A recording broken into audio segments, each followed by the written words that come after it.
दिवाळी जवळ आली की आपल्या घराघरात एकच हालचाल सुरू होते.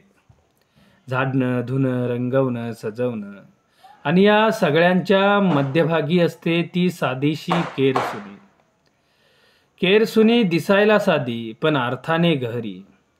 ती फक्त धूळ काढत नाही, ती अशुद्धता दूर करते. ती सांगते नवीन सुरुवात करण्यासाठी आधी जुने काढून टाका. आपण आज केरसुनी विषयी जाणून घेऊ. केरसुनी म्हणजे सफाई करायचे यंत्र, अर्थात फडा किंवा झाडू.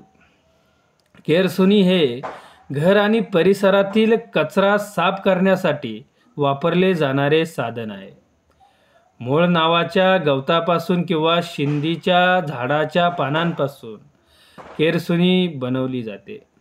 आपल्या भारत देशात आणि विशेषतः महाराष्ट्रात लक्ष्मी पूजनाच्या दिवशी केरसुनीची पूजा करण्याची आपली परंपरा आहे. पुण्याला जवळच्या जुन्नर शहरातून केरसुन्यांचा पुरवठा होतो. मित्रांनो, छत्रपती संभाजीनगर जवळच्या सोयगाव तालुक्यात शिंदीच्या पानाच्या केरसुन्या बनवणे हा तेथील लोकांचा पिढीजात व्यवसाय आहे. पण आता आपल्या महाराष्ट्राच्या जंगलातून शिंदीची झाडे संपत आल्याने आता ही पाने आपल्याला परराज्यातून आणावी लागतात. मित्रांनो, केरसुनी हा कमी भांडवलातून चालणारा व्यवसाय आहे. त्यामुळे त्या लोकांसाठी त्यांची ती उपजीविका आहे. मित्रांनो, दिवाळी उत्सवातील आश्विन अमावस्या या दिवशी लक्ष्मीपूजन केली जाते. त्या दिवशी अलक्ष्मी घालून लक्ष्मीचे स्वागत करताना केरसुनी पूजन करण्याची परंपरा आपल्या महाराष्ट्र राज्यात प्रचलित आहे. घरातील कचरा घाण म्हणजे अलक्ष्मी. तिला दूर करणारी केरसुनीला लक्ष्मी मानून तिची पूजा करण्याची परंपरा आपल्या हिंदू समाजामध्ये आहे. मित्रांनो, दिवाळी म्हणजे प्रकाशाचा उत्सव.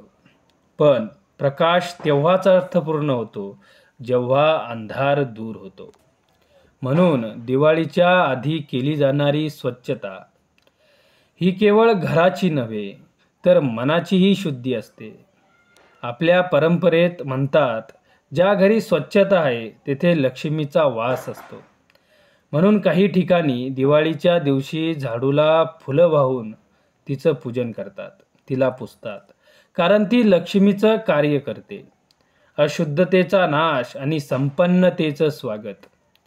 दिवाळी म्हणजे दिव्यांचा उत्सव. पण खरी दिवाळी तेव्हाच होते जेव्हा आपण मनावरची धूळही झाडतो. मित्रांनो, द्वेष, मत्सर, राग, अहंकार या सगळ्यांवर केरसुनी फिरवायची, तेव्हाच जीवन उजळतं. खऱ्या अर्थाने दिवाळी साजरी होते. मित्रांनो, मग या दिवाळीत फक्त घर नाही, मनही झाडा, विचारही स्वच्छ करा. कारण प्रत्येक केरसुनीचा आवाज म्हणतोय, स्वच्छतेतच प्रकाश आहे. धन्यवाद. रामकृष्ण हरी.